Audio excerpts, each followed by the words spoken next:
Cheap homesteading, and today we're going to hang up some swarm traps. Swarm season around here is about the end of May 24th. So we have a little bit of time yet, but if I leave it too long, I'll be in such a rush. So I'm going to hang 3 traps at the homestead. So we'll get them up today, and then through the week, I'll hang 3 or 4 at different places. And before you know it, we'll have them all up. My goal is to have about 15 traps out. So we better start at it. So let's go. In the bee yard, there's going to be some built-in swarm traps. I'm going to leave some equipment here, but bees like hives that are high. So I'm going to hang 1 swarm trap up in the tree that's in the bee yard. And the bonus of having it in the bee yard is protected by my electric fence. You're probably wondering, why do you have the electric fence running and you don't have any bees? Well, I plan on having bees, and I really don't want a bear to be able to get into hives in this location, because then it'll be impossible for me to keep them out. So, and it's a great location to put up my swarm trap because it's protected by the fence. What you want to do is pick a tree that is fairly large and bees probably use it to navigate by. The only problem is it's better if it's standing out in the field alone. The bee yard isn't maybe the best place because there's other big trees, but they probably do use it to navigate to find my bee yard, because bees tend to rob from each other, so they probably use this tree to actually navigate to this yard. We're going to hang the swarm trap up as high as we can. I have a 6-foot extension ladder. We're going to hang the bait box just up there. I find a 6-foot extension ladder is just high enough that you can hang the hive comfortably, but it isn't so high that it's kind of dangerous. So to make a wise choice with how high you put your bait hives, because if you leave your bait hive there for a little bit and they build a little bit of comb and they build up honey, it could end up that it's pretty heavy, and you got to remember, I got to take it off the tree. So we're going to hang it up there.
You really don't want to put it too high because you have to bait the hive every so often. I get a Q-tip and I soak both ends in lemongrass oil, and then I'll come and I'll just pop it in.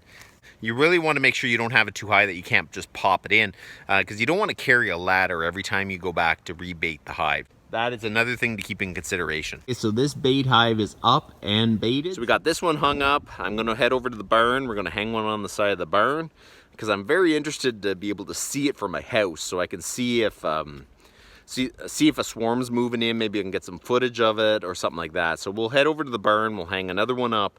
I'm just hoping that the bear doesn't find it right on the side of my barn, but I think it's probably safer than almost anywhere anyways. So let's head that way.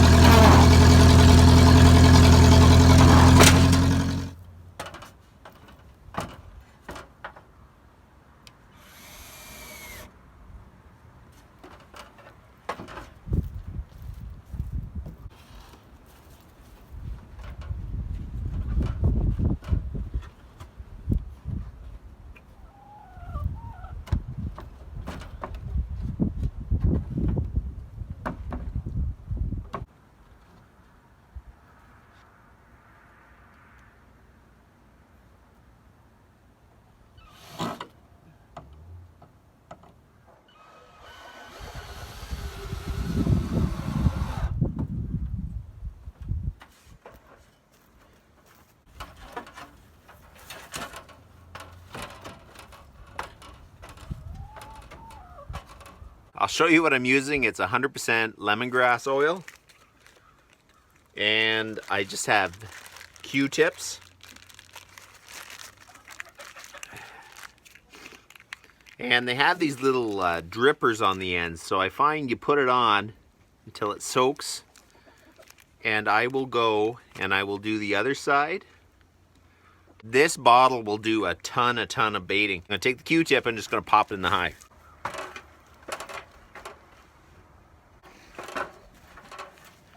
Okay, so now we've got this one done. We're gonna go put up the last trap.